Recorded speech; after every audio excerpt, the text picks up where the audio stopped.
Et je vais commencer par vous présenter Noémie Trosseil, qui va être la présentatrice aujourd'hui. Elle est co-responsable des axes stratégiques au Centre d'expertise sur le bien-être et l'état de santé physique des réfugiés et des demandeurs d'asile, le CERDA, un mandat confié au CIUS du sud-ouest de l'île de Montréal. Elle travaille depuis plus de 10 ans sur l'accès aux soins de santé des personnes en demande d'asile, d'abord dans le cadre de sa maîtrise en anthropologie à l'Université de Montréal, puis au sein du CERDA.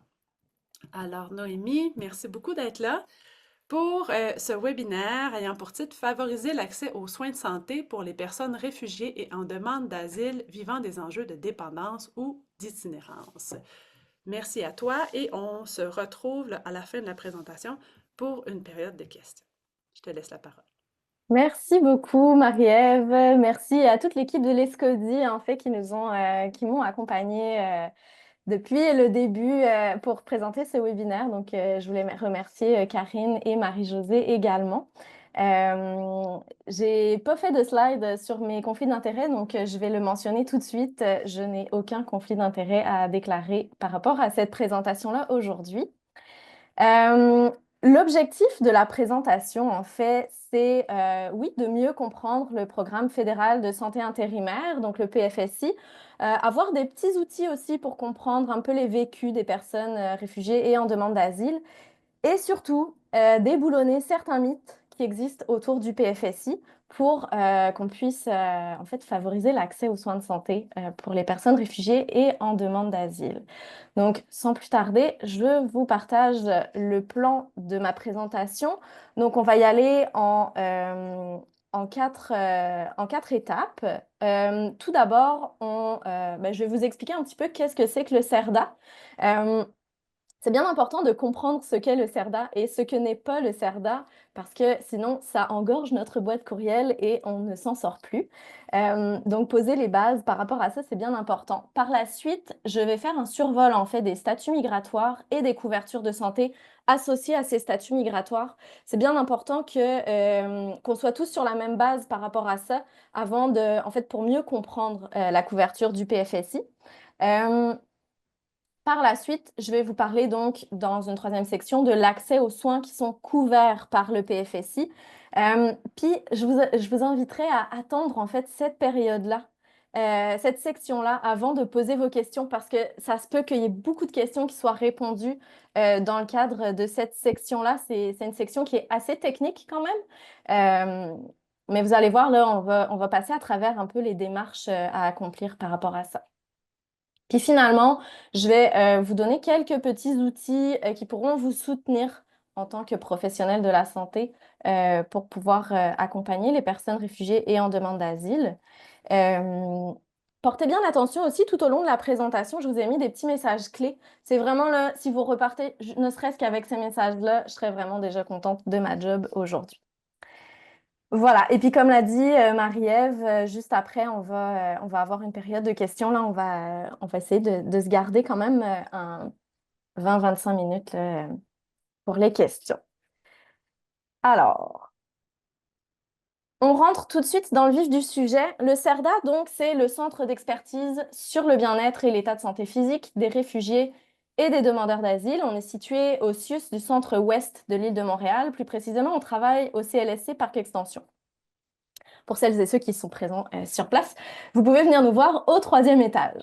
Notre mission, depuis 2015, c'est de soutenir le ministère de la Santé et des Services sociaux, mais aussi les 11 CICESIUS mandatés pour offrir une évaluation de santé, bien-être et santé physique aux personnes réfugiées et en demande d'asile à leur arrivée au Québec.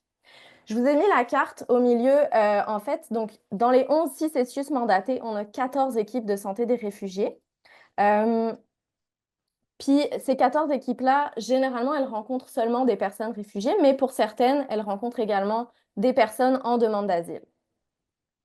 Concrètement, qu'est-ce qu'on fait? Moi, je trouve que ça se rapproche un peu de l'ESCODI, dans le sens où on fait beaucoup de transferts de connaissances. Pour celles et ceux qui ont déjà été voir notre site Internet, vous verrez qu'on a une programmation webinaire, on fait aussi beaucoup d'infographies, des fiches synthèses, des dossiers spéciaux, etc. Donc, n'hésitez pas à aller y jeter un coup d'œil. Également, dans nos axes stratégiques que je vous ai mis à droite de la slide, on essaye de connecter entre les acteurs et les actrices, que ce soit du milieu de la santé, mais aussi également du milieu communautaire et institutionnel. On participe au développement des savoirs, notamment par un concours de bourse qui a lieu en ce moment pour les étudiants. On fait du soutien à la prise de décision, donc que ce soit au niveau des CIS et des SUS, mais également au niveau du ministère de la Santé et des Services sociaux et au niveau parfois du MIFI, le ministère de l'Immigration, de la Francisation et de l'Intégration. Et finalement, on a un dernier axe stratégique qui se penche sur l'engagement des personnes réfugiées en demande d'asile dans nos projets. Donc là où on va vraiment se poser nos questions de savoir, éthiquement parlant, qu'est-ce qu'on met en place pour que les personnes réfugiées en demande d'asile qui participent à nos projets aient une réelle voix en fait dans tout ce qu'on fait, quelles seraient les meilleures pratiques en fait en termes d'engagement, etc. Donc, voilà un petit peu le portrait du CERDA. Et puis, parmi nos activités de transfert des connaissances, on a développé le dossier spécial sur le PFSI. Le dossier spécial sur le PFSI, en fait, il est parti à la base des échos du terrain, donc des équipes de santé des réfugiés principalement à qui on parlait et qui nous disaient que souvent elles avaient de la misère à référer les personnes réfugiées et en demande d'asile dans le reste du réseau. Donc les équipes de santé, elles ont vraiment un mandat très circonscrit dans le temps, dans les premiers mois suivant l'arrivée des personnes, puis elles ont un rôle plus de orientation vers le système de santé. D'ailleurs, les orientations ministérielles s'appellent une passerelle vers un avenir en santé. Donc vraiment, leur rôle, c'est de faire le lien avec le reste du réseau. Et vraiment, elles nous revenaient en nous disant souvent, on a du mal à faire le lien. Souvent, on se heurte à beaucoup de barrières. Donc, on a décidé d'aller démystifier tout ça. Et comme on aime bien travailler en collaboration, on a fait appel à l'Institut universitaire Sherpa, qui sont nos voisins au CLSC de Parc Extension. Et puis, on a fait appel aussi au PRAIDA. Le PRAIDA, c'est le Programme régional d'accueil et d'intégration des demandeurs d'asile. Ils ont un mandat provincial, puis ils ont un mandat de rencontrer des personnes réfugiées et en demande d'asile que nous, au CERDA, nous n'avons pas. Donc, on est quand même assez complémentaires. Donc, on a décidé de mettre en place cette collaboration-là pour développer le dossier PFSI. Puis, le dossier PFSI, il se compose de plusieurs modalités. Une note d'information qui, en fait, fait un récapitulatif de qu'est-ce qui coince pour que les personnes puissent se rendre, en fait, dans le réseau. On a également un guide qui est, grosso modo, un pré-mâché du guide de Croix-Bleue Médavie, que certains d'entre vous ont probablement déjà eu entre les mains, qui est assez indigeste, on va dire. Donc, on a créé ce guide-là, puis il est en format papier et en format web. En fait, sur la page web, on peut naviguer en fait dans le guide. Il est régulièrement mis à jour également. Et puis, on a aussi créé des infographies sur les mythes et les réalités associées au PFSI. On en a fait certaines pour les professionnels de la santé, puis d'autres pour les bénéficiaires, histoire que tout le monde soit un peu sur la même longueur d'onde, puis ait accès au même type d'informations. Pour les bénéficiaires, évidemment, on l'a traduit en 4 langues, donc en français, anglais et espagnol. Donc, pour le dossier PFSI, c'est un peu ça. Et puis, donc, pour aujourd'hui, je vais vous parler vraiment de ce qu'il y a à l'intérieur, du contenu de ce dossier-là. Avant toute chose, j'ai besoin de poser quelques limites parce que je sais qu'il y a vraiment toujours beaucoup de questions par rapport au PFSI. Et il y a certaines choses auxquelles je ne peux pas répondre parce que je ne suis pas une spécialiste. Je ne suis pas une spécialiste de la couverture PFSI en détail, vraiment est-ce que ce médicament-là est disponible? Je ne le sais pas. Donc ça, je ne pourrais pas vous répondre. Je vais vous donner des outils, par contre, pour aller chercher l'information. Ma spécialité, c'est les personnes réfugiées et en demande d'asile. Et en aucun cas, je ne peux répondre des autres statuts d'immigration, même si évidemment j'ai quelques notions de base, mais ce ne sera pas le sujet de la présentation aujourd'hui. On va vraiment se focuser sur les bénéficiaires du PFSI. De même que je ne suis pas une spécialiste des personnes sans statut. Je ne suis pas non plus une spécialiste des spécificités liées à la dépendance et à l'itinérance. Puis je trouve ça vraiment intéressant en fait d'avoir été interpellée par les SCODI parce que ça amène dans le futur toutes sortes d'idées là, qu'on pourrait éventuellement développer par rapport à cette thématique-là qui est peut-être un peu un angle mort de notre côté. Et finalement, aujourd'hui, on n'abordera pas de cas cliniques non plus parce que on n'a pas le temps, puis que c'est souvent des spécificités auxquelles je pourrais pas répondre parce que je ne suis pas non plus une clinicienne. Voilà. Alors, plongeons dans le vif du sujet, les statuts migratoires. Euh, Déjà, je pense que c'est important de reconnaître qu'il y a différents motifs de migration. Il y a des personnes qui vont migrer pour visiter, faire du tourisme, donc c'est vraiment un temps très très restreint sur la durée. Il y a des personnes qui vont se déplacer pour étudier, d'autres pour travailler, d'autres pour rejoindre leur famille et finalement d'autres personnes qui vont se déplacer pour être en sécurité. En fonction du motif de migration, en fait, on va avoir accès à un certain nombre de statuts. Puis au Québec, enfin au Canada, pardon, il y a deux types de statuts. Il y a les statuts permanents et les statuts temporaires.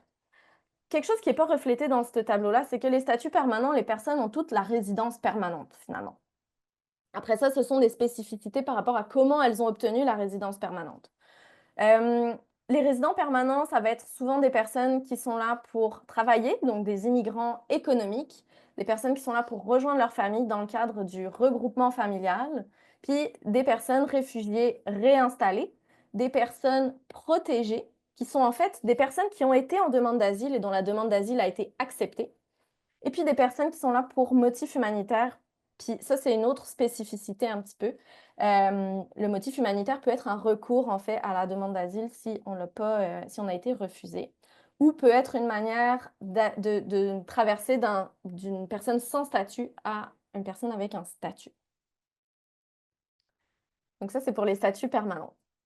Ensuite de ça, on a les statuts temporaires. Puis d'ailleurs, j'aurais dû commencer par les statuts temporaires. Donc les visiteurs et les visiteuses, communément appelés les touristes. Ensuite, on a les étudiants internationaux, les travailleurs temporaires. Puis là, je ne vous ai pas décliné tous les statuts de travailleurs temporaires parce qu'il y en a plein. Et les demandeurs d'asile et les demandeuses d'asile.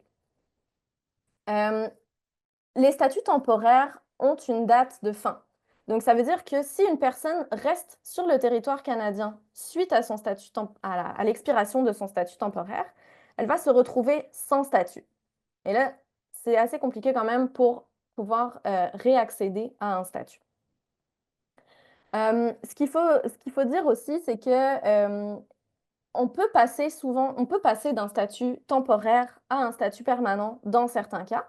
Puis également, le statut permanent donne accès, dans certains cas, à la citoyenneté par naturalisation, euh, évidemment sous certains critères.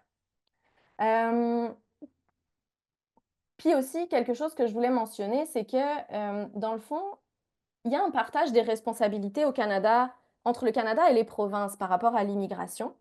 Puis le Québec a une bonne partie de la gestion de son immigration.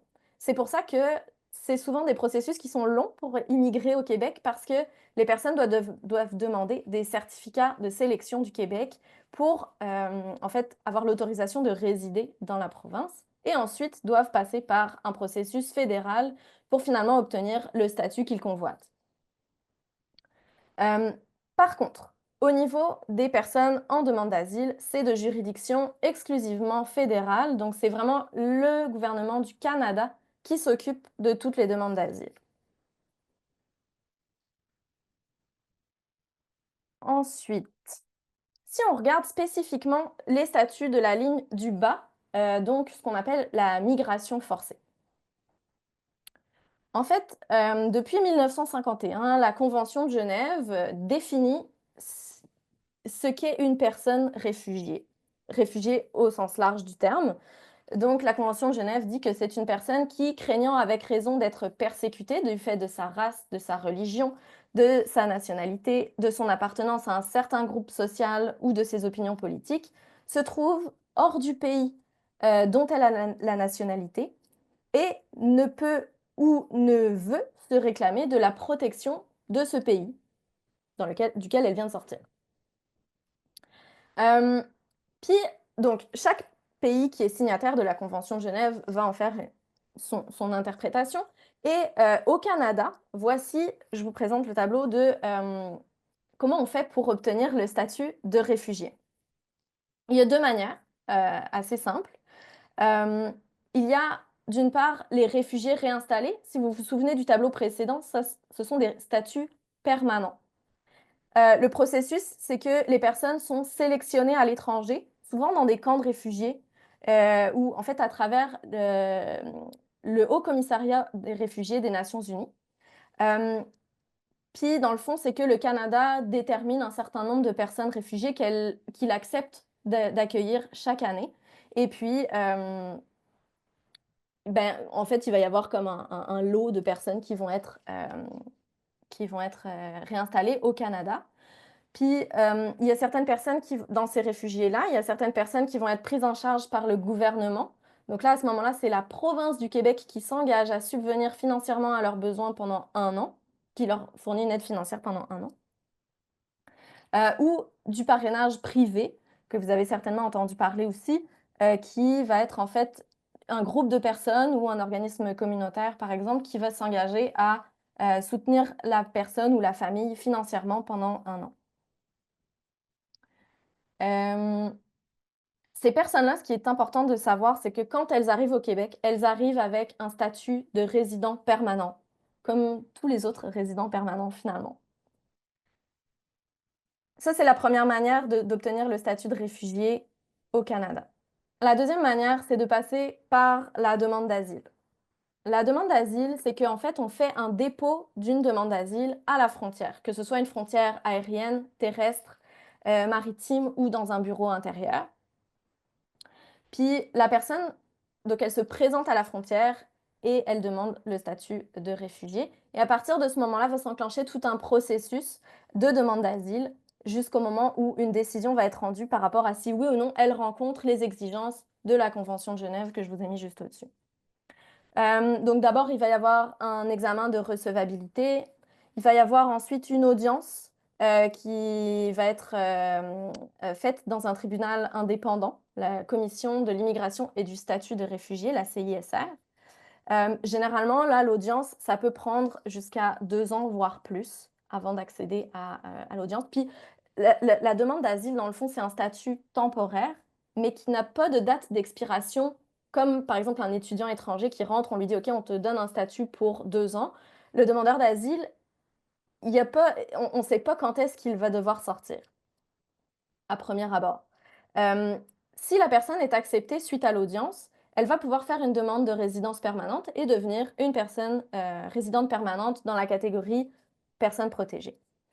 Si la personne est refusée, en première instance, il y a un certain nombre de recours auxquels elle va avoir droit, selon son profil et son statut. Et puis, une fois que tous les recours ont été utilisés, la personne va recevoir en fait une date de déportation et c'est là où son statut temporaire va avoir finalement une date de fin, qui est la date de la déportation. Si la personne décide de rester après sa date de déportation, comme je vous ai dit tout à l'heure, à ce moment-là, elle se retrouve dans la catégorie des personnes sans statut. Ça fait beaucoup d'informations à intégrer, j'espère que ça va jusqu'à date. On va continuer sur quelque chose d'un peu plus humain. Juste histoire de comprendre un petit peu à quoi sont confrontées les personnes. Quand on entreprend une migration forcée, on regarde souvent la migration en 3 étapes. La phase pré-migratoire qui va correspondre en fait un peu aux motifs que vous retrouvez dans la Convention de Genève que je vous ai lu juste avant.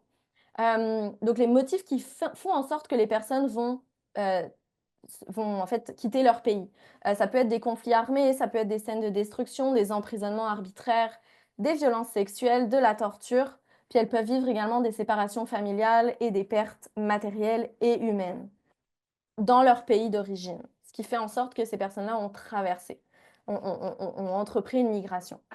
Par la suite, on va avoir la phase périmigratoire qui est plus ou moins longue selon les personnes et selon les parcours. Dans la phase périmigratoire, on va parler du départ souvent précipité des personnes, Du déplacement interne, parfois il y a certaines personnes qui vont faire de longs trajets avant de pouvoir traverser une frontière et se retrouver dans un autre pays. La traversée des frontières, c'est parfois quelque chose qui est dangereux, hem, qui est très précaire aussi. Parfois, les personnes ont vécu dans un camp de réfugiés, puis là, il peut y avoir, encore une fois, ça peut être, une courte période comme une très, très longue période en attendant d'être, réinstallées, par exemple. Hem, Puis souvent donc elles vont vivre dans des conditions de vie assez précaires, hem et souvent elles vont avoir aussi vécu des bris, de soins de santé pendant leur trajectoire. Hem Donc, c'est-à-dire que parfois, elles n'ont pas pu consulter de professionnels de la santé pendant plusieurs années, qu'elles peuvent avoir aussi, eu des conditions, de santé, précarisées par leurs conditions de vie, mais également elles peuvent, les conditions de santé peuvent s'être aggravées du fait qu'elles n'ont pas eu accès à, des professionnels de la santé. Donc tout ce vécu-là, mais c'est comme ça que les personnes, elles arrivent au Canada. Puis au Québec. Dans la phase post-migratoire, c'est pas fini les difficultés. C'est sûr que les personnes sont souvent très reconnaissantes parce qu'elles sont en sécurité et cetera, mais il reste que, il y a des nouveaux codes sociaux à apprendre. Il y a souvent des barrières linguistiques, et culturelles d'ailleurs. Il y a certaines personnes qui vont vivre de la discrimination. Imaginez-vous essayer de trouver un logement en ce moment, sachant qu'on sait pas on sait pas si notre statut va nous permettre de rester combien de temps au Québec. Hem, Pareil pour trouver un emploi. On a la perte, souvent du soutien social. C'est souvent des personnes qui ont dû laisser des gens dans leur pays pour, pouvoir, eux, être en sécurité. Donc dans l'espoir de pouvoir, se réunir éventuellement avec elles. Hem pour les personnes en demande d'asile, c'est souvent un statut incertain qu'elles ont, entre les mains et ça fait aussi que certaines personnes ne vont pas chercher des soins de santé par peur que ça nuise à l'obtention de leur statut, de réfugié et puis finalement, c'est quand même des démarches assez complexes là pour, hem, en fait, pour tout là, pour se réinstaller dans un nouveau pays, c'est des démarches, complexes. Voilà donc comment ces personnes-là arrivent chez nous. Et avant de vous parler des couvertures de santé, je veux juste vous parler, vous montrer rapidement quelques statistiques parce que, c'est important de se rendre compte en fait. Hem, donc là, je vous ai mis les statistiques des 10 dernières années. Donc depuis, 2015, alors c'est sûr que là, je vous ai combiné les statuts, les réfugiés réinstallés et les demandeurs d'asile. Donc on a l'impression que les réfugiés réinstallés fluctuent pas beaucoup. En vrai, ils fluctuent quand même, en fonction notamment des gouvernements en place, mais aussi des mesures spéciales d'accueil, comme on se souvient de l'accueil des réfugiés syriens en 2015-2016. Ou encore, là, comme on voit même pour les demandeurs d'asile aussi, mais pendant la covid, évidemment, avec la fermeture des frontières, il y a pas eu beaucoup d'entrées de personnes. Hem,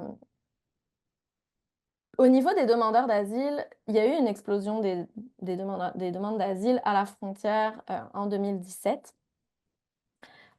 Puis depuis, on peut constater, mis à part la covid, que ça a continué, d'augmenter. Par contre, il faut quand même nuancer en disant qu'il y a certaines personnes qui vont traverser par la frontière et arriver au Québec, mais ensuite elles vont se déplacer dans d'autres provinces. Puis ça, malheureusement, on n'a pas de chiffres par rapport à ça. On n'est pas capable de le mesurer en ce moment-là. On espère qu'éventuellement on aura des données sur le sujet. Rapidement, les provenances là, entre 2015 et 2020, elles sont différentes en fait en fonction des statuts. Au niveau des réfugiés pris en charge par l'État, donc pour qui c'est le gouvernement du Québec qui va les soutenir financièrement pendant un an. Les premiers pays, en fait, entre 2015 et 2020, j'ai pas réussi à mettre la main sur les dernières statistiques, mais c'était la Syrie, la République démocratique du Congo, le Burundi, la République centrafricaine et la Colombie, pour vous donner une idée. Au niveau des réfugiés parrainés par le privé, là, on change complètement. On est plus avec la Syrie, toujours en première position, l'Afghanistan, le Pakistan, l'Irak, l'Arabie saoudite et les Émirats arabes unis. Et finalement, au niveau des personnes en demande d'asile, on a le Mexique, Haïti, le Nigeria, puis en un peu moins grand nombre, mais quand même, la Colombie, le Venezuela, République démocratique du Congo, la Turquie, le Pakistan et l'Inde. Je vais prendre une petite gorgée avant de passer aux couvertures de santé.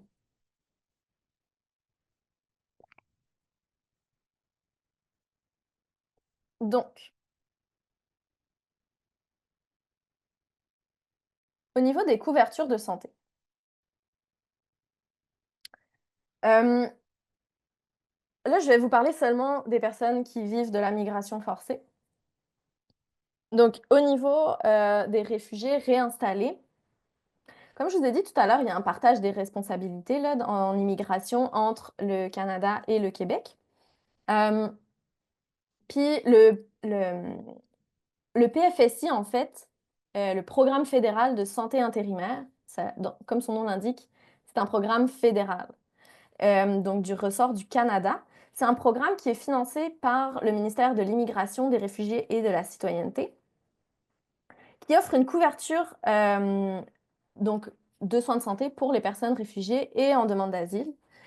Par contre, c'est un payeur de dernier recours. Donc, si les soins ne sont pas couverts par une autre assurance, que ce soit la RAMQ par exemple ou une assurance privée, si on a des assurances collectives par exemple, si on est en emploi. Euh, les personnes réfugiées réinstallées, elles vont avoir accès à la RAMQ avec un bonus PFSI. En fait, donc c'est-à-dire le PFSI, ils vont avoir accès à la couverture le temps que la RAMQ embarque, le temps qu'ils fassent leur démarche de RAMQ, donc c'est-à-dire ils ont 3 mois pour faire leur démarche de RAMQ. Puis après ça, ils vont avoir accès à une couverture complémentaire au niveau du PFSI. Puis le PFSI, c'est important de mentionner que pour les personnes réfugiées réinstallées, il va durer pas plus qu'1 an généralement. En fait, le temps que les personnes reçoivent une aide financière. Ensuite, au niveau des personnes en demande d'asile, c'est exclusivement le PFSI qui va couvrir leurs soins de santé.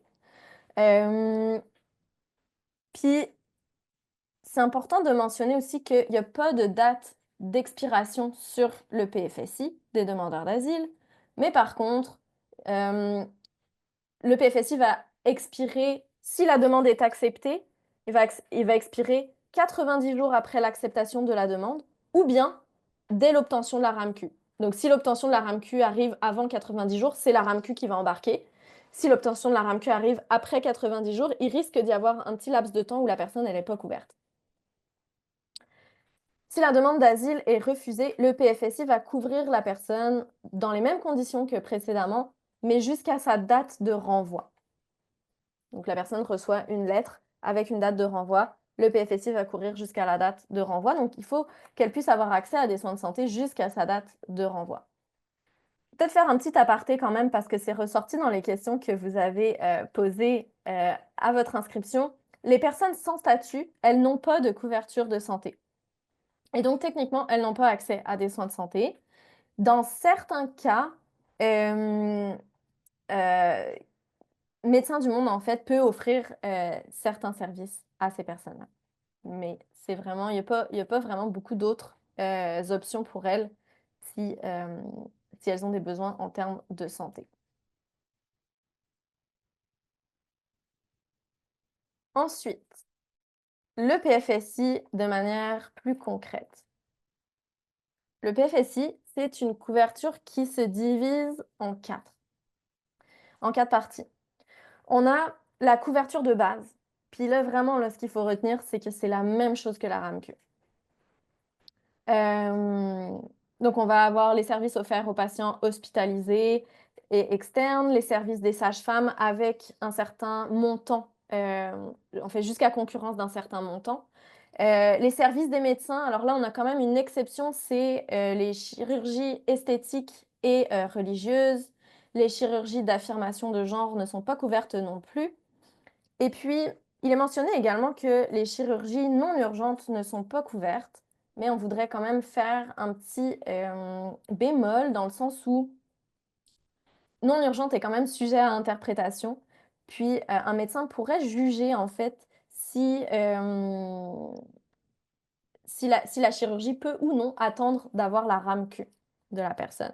Et à ce moment-là, ça pourrait prendre une demande de préautorisation. Je vais revenir un petit peu plus tard aux demandes de préautorisation, mais sachez que c'est pas nécessairement coupé au couteau que les chirurgies non urgentes ne sont pas couvertes. On a vu des cas où ça pouvait l'être. Voilà. Ensuite de ça, on a les services de laboratoire, diagnostic, ambulance et les frais de transport par ambulance, pareil avec un certain montant, le maximal à atteindre. Qui a accès à la couverture de base? Comme je vous disais tout à l'heure, il y a les réfugiés réinstallés, donc les résidents permanents, euh, jusqu'à l'obtention de la RAMQ ou un maximum de 3 mois suivant leur arrivée. Également, les personnes en demande d'asile pendant tout le temps de leur demande d'asile, avec les délais là, que je vous ai dit tout à l'heure. Ensuite, on a la couverture supplémentaire, qui est grosso modo la même couverture que l'aide sociale. Donc là, on va avoir accès à des soins dentaires limités, des soins de la vue limités, des soins à domicile et de longue durée, des services fournis par des professionnels de soins paramédicaux, notamment des psychologues, des ergothérapeutes, des orthophonistes, des audiologistes et des physiothérapeutes, et puis des appareils d'aide fonctionnelle, des fournitures et des équipements médicaux.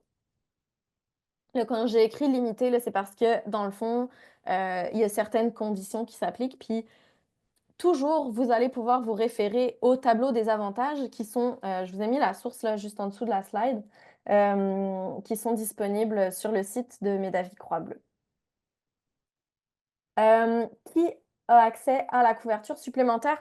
Les personnes réfugiées réinstallées et les personnes en demande d'asile ont accès à cette couverture-là.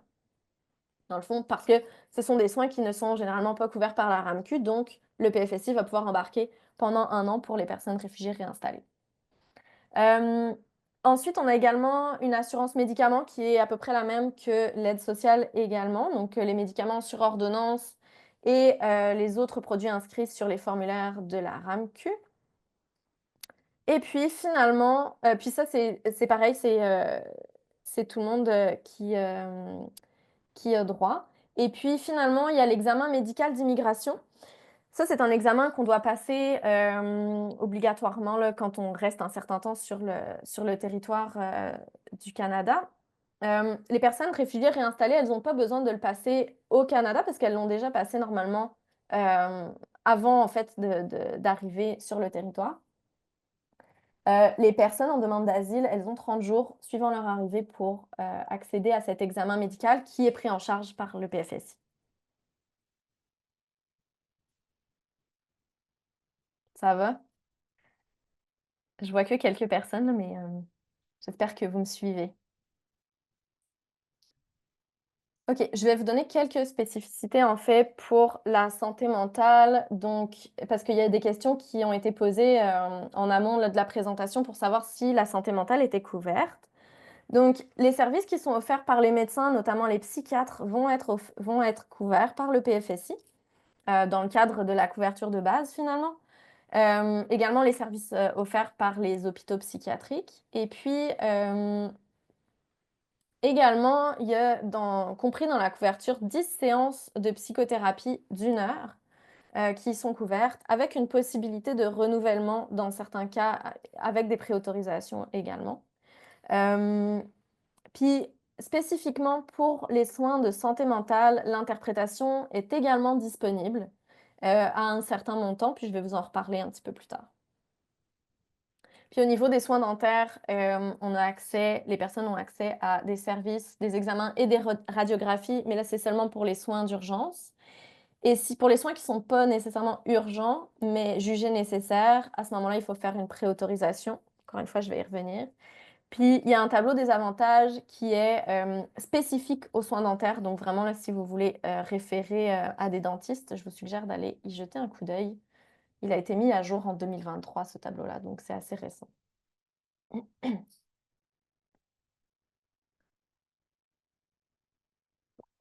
Et là, vous allez me demander, qu'en est-il des soins en dépendance? Je vous ai dit tout à l'heure que je n'étais pas une spécialiste,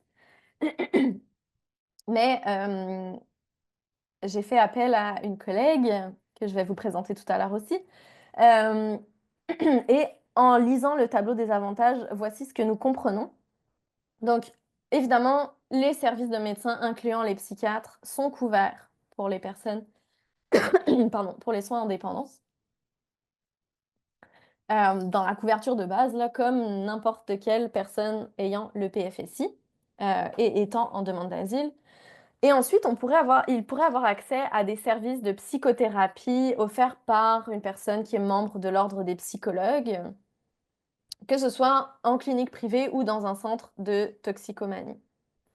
Euh, on vous a mis aussi qu'au Québec, le tarif PFSI pour la psychothérapie, c'est 125 de l'heure et qu'il y a besoin d'une préautorisation initiale pour 10 séances. Éventuellement, on peut la renouveler. Comme je vous dis, il y a des choses qui sont quand même négociables dans cette couverture-là, dans une certaine mesure, évidemment. Donc, ce serait un peu ce qu'on verrait là, par rapport à notre lecture des tableaux des avantages, avec évidemment les frais d'interprète à 28,95 de l'heure pour la psychothérapie et les soins psychiatriques au besoin.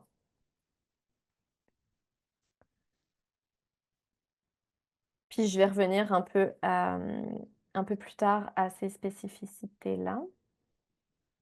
Finalement, on a quand même eu une bonne nouvelle en septembre 2021. Que En fait, déjà, premièrement, tous les enfants nés au Québec sont couverts par la RAMQ. Je vous le mentionne parce que précédemment, c'était en fait, les enfants dont les deux parents n'étaient pas couverts par la RAMQ ne pouvaient pas avoir accès à la RAMQ bien qu'ils étaient citoyens canadiens. Donc ça, c'est vraiment une belle avancée. Maintenant, quel que soit le statut de leurs parents, les enfants nés au Québec sont couverts par la RAMQ sans délai de carence. Également, depuis 2021, les enfants qui s'installent au Québec plus de 6 mois par année sont admissibles à la RAMQ et ce, sans délai de carence. Donc ça veut dire que il y a plus par exemple, pour les enfants ayant des parents avec des statuts qui ne leur permettent pas d'avoir accès à la RAMQ, mais ces enfants-là, ils vont quand même être couverts par, par la RAMQ. Puis par contre, cette spécificité-là, j'aurais peut-être dû l'écrire sur la diapo, elle ne s'applique pas aux enfants en demande d'asile. Donc, quand les enfants sont venus avec leurs parents pour faire une demande d'asile au Québec, eux, ils sont couverts par le PFSI jusqu'à temps que la demande d'asile soit traitée. Ça va? Message clé, là, j'espère que vous avez retenu ça depuis le temps que je vous parle. La couverture de base du PFSI, c'est sensiblement la même que celle de la RAMQ.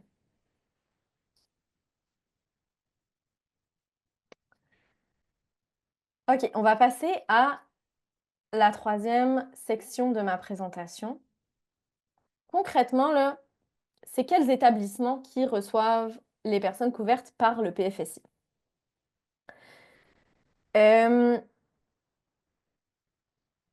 De manière générale, ce qu'il faut retenir, je vais vous le répéter encore, mais ça va être la dernière fois, tous les soins qui sont couverts par la RAMQ sont généralement couverts par le PFSI. Par contre, les personnes qui ont un PFSI peuvent recevoir ces soins-là si et seulement si l'établissement ou le médecin sont inscrits au PFSI. Donc, c'est vraiment important en fait que les professionnels s'inscrivent au PFSI. Et là, au niveau des hôpitaux, ils ont une obligation institutionnelle d'offrir des soins à l'interne, donc que ce soit l'urgence ou l'hospitalisation, aux patients PFSI. Donc les hôpitaux, généralement, ils sont inscrits comme établissement fournisseur du PFSI. Pour les cliniques externes, c'est un petit peu moins certain, c'est pour ça que je ne voulais pas noter. Au niveau des GMF, il faut que si le GMF est inscrit et que les médecins sont inscrits et qu'au moins un médecin en fait est inscrit, alors les personnes peuvent accéder à des soins de santé dans le cadre d'un GMF. Cela dit, il n'y a aucune obligation ni pour les médecins ni pour les GMF de s'inscrire au PFSI. On aimerait vraiment ça que tout le monde s'y inscrive, mais c'est pas obligatoire.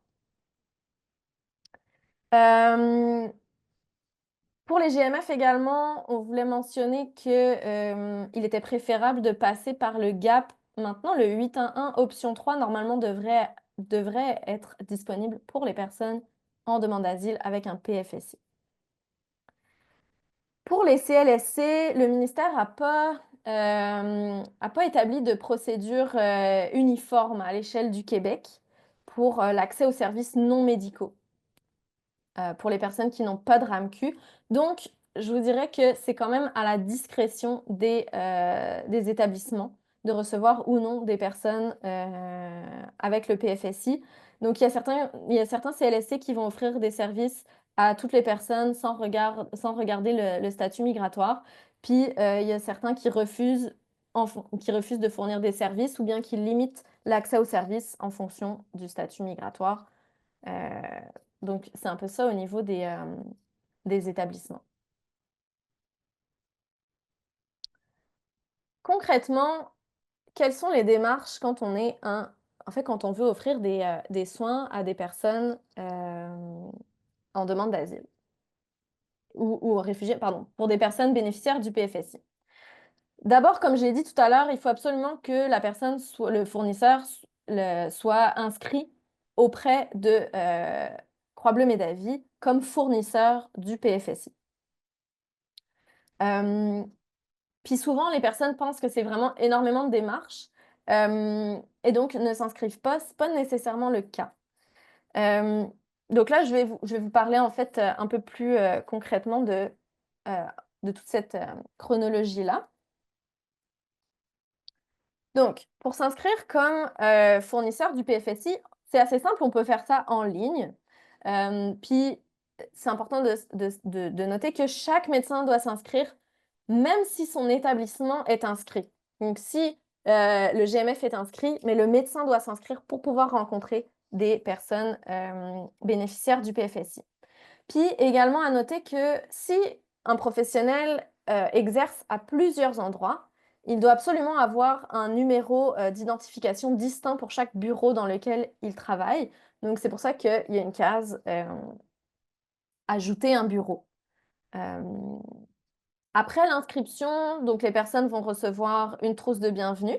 Dans la trousse de bienvenue, il y a des formulaires de demande de règlement, un formulaire de demande de dépôt direct, donc pour recevoir les remboursements, un manuel à l'intention des fournisseurs du PFSI, donc un peu la même chose que ce qu'on vous présente dans le dossier PFSI sur le site du CERDA. Puis vous allez aussi recevoir les tableaux des avantages, donc ça c'est vraiment intéressant. Vous allez en avoir besoin plus tard pour vérifier si un service est couvert et également si un service couvert demande ou non une préautorisation. Puis, en s'inscrivant, la personne va avoir accès au portail web des fournisseurs, donc pour à la fois soumettre les demandes de préautorisation, mais aussi soumettre les demandes de remboursement. Et puis, il y a pour faire ces appels aussi à Croix-Bleu-Médavie.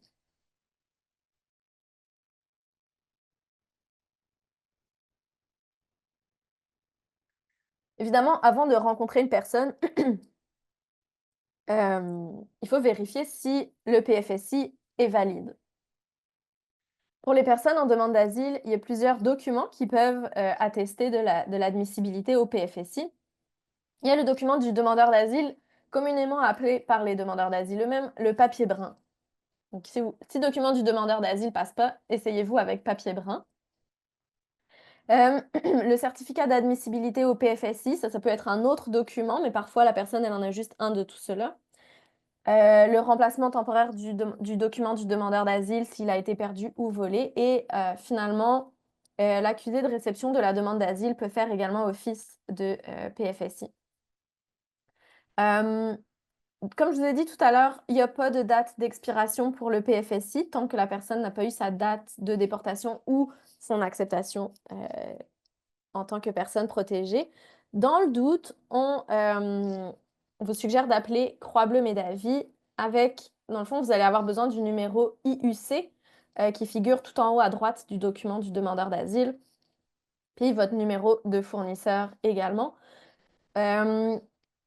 J'ai reçu un témoignage d'une physiothérapeute il y a quelques jours qui me disait que, en fait, c'était vraiment très rapide pour confirmer l'admissibilité d'un patient au PFSI. Ça prend généralement 5 minutes avant d'avoir quelqu'un au téléphone de Croix-Bleu-Médavie pour vérifier cette admissibilité-là. Une fois que la personne est admissible au PFSI, il faut vérifier également que le service est couvert et vérifier s'il requiert une préautorisation. Comme je vous l'ai dit tout à l'heure, un bon allié, c'est le tableau des avantages. Donc, il y en a un par couverture, plus un pour les soins dentaires. Donc, vous allez recevoir tout ça si vous enregistrez comme fournisseur du PFSI. Puis,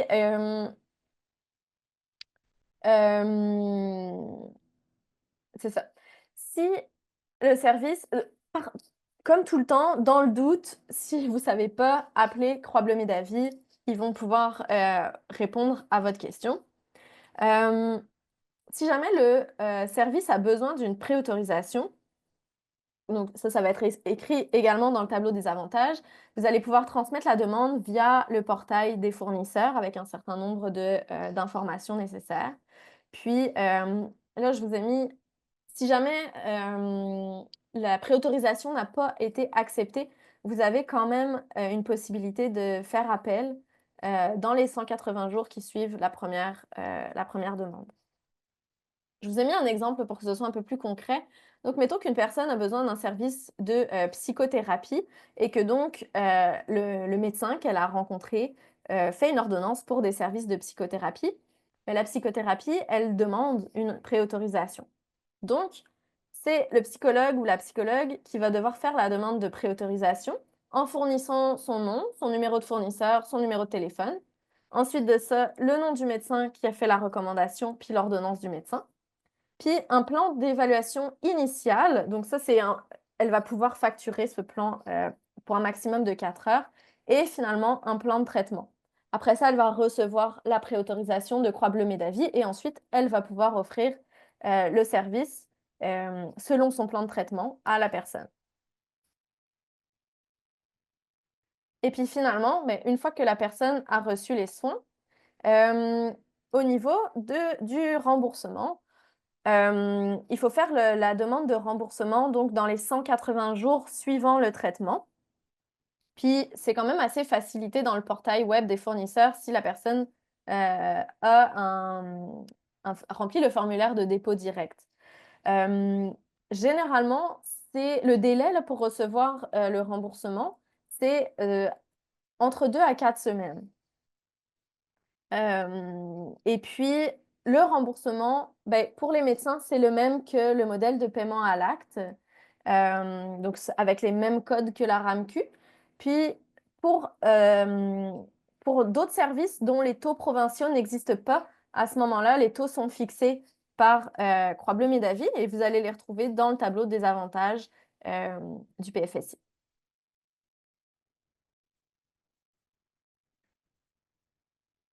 On a bientôt terminé. J'ai 2 petites choses à retenir pour vous. Pour pouvoir facturer des soins que vous donnez aux personnes bénéficiant du PFSI, il faut absolument que vous soyez inscrit comme fournisseur du PFSI.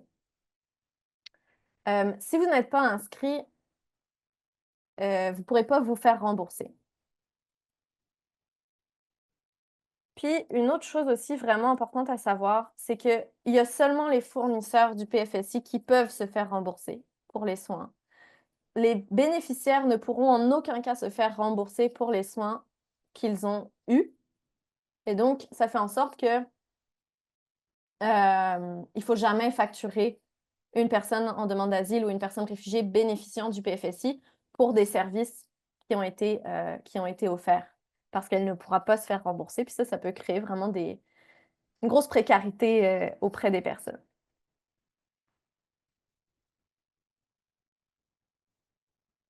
Bon, tout ça, c'est bien beau. Vous avez vu, ça fait 45 minutes que je vous parle de la théorie et que je vous dis que les personnes réfugiées et en demande d'asile ont accès à des soins de santé.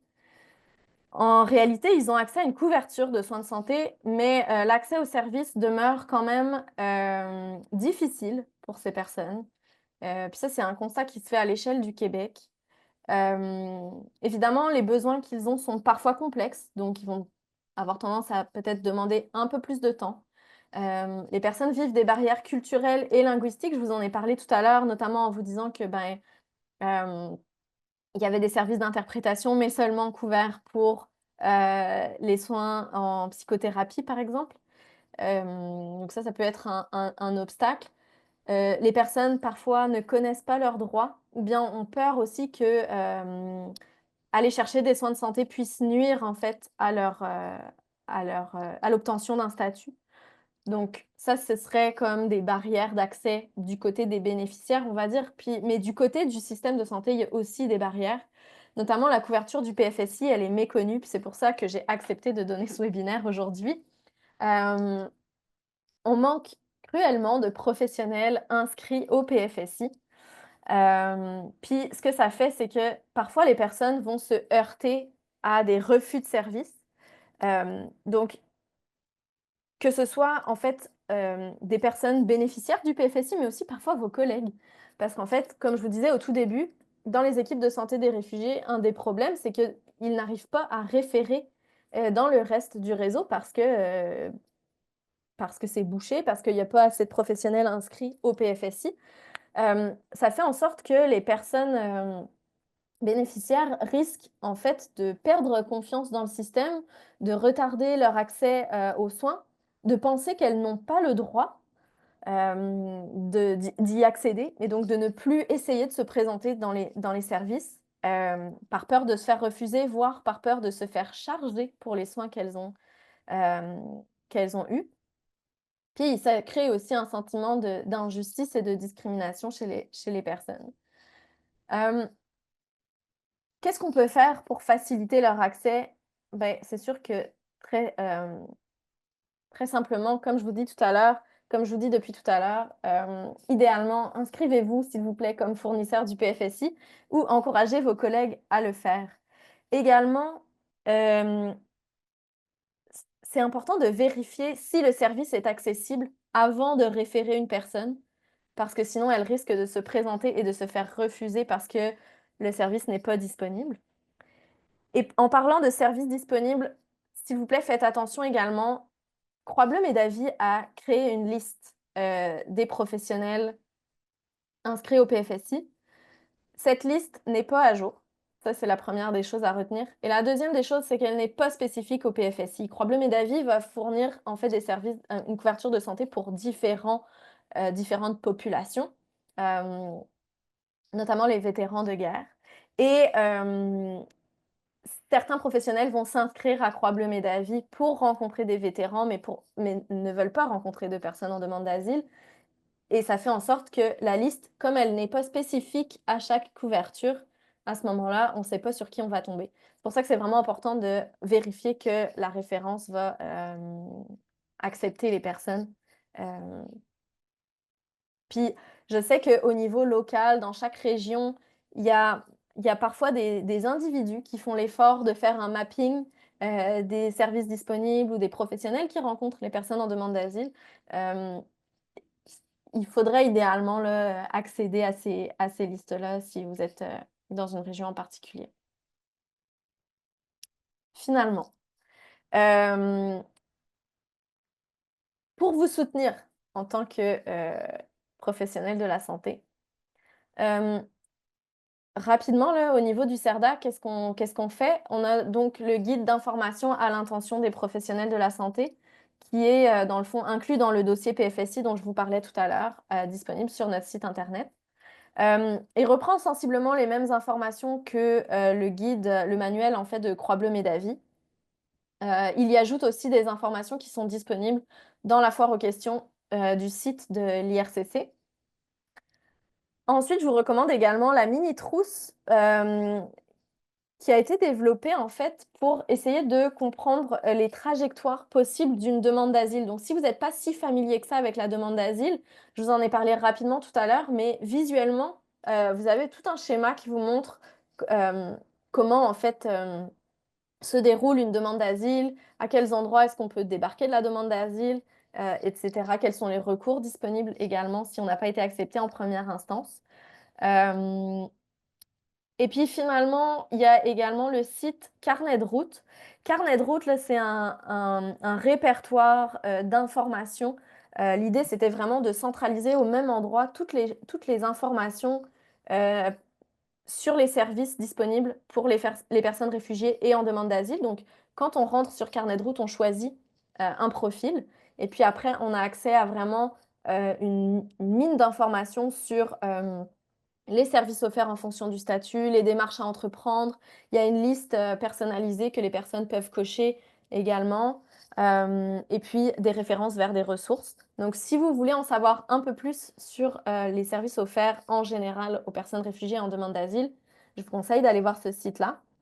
Et dernière chose, le PRIDA, dont je vous ai parlé au tout début de la présentation, donc le programme régional d'accueil et d'intégration des demandeurs d'asile, a une boîte vocale en fait, qui est dédiée aux professionnels et qui donc vous laissez un message, avec votre question. Ça souvent, c'est quand on a des cas cliniques, très spécifiques ou qu'on ne sait pas exactement, on peut les appeler, puis généralement, ils répondent, je ne veux pas m'engager pour eux là, mais ils répondent quand même assez rapidement là, considérant le nombre de demandes qu'ils peuvent recevoir. Donc voilà, ce serait les quelques ressources là que je pourrais, vous suggérer pour commencer et puis, je vais m'arrêter de parler, je vais vous laisser, la parole, pour, la période de questions.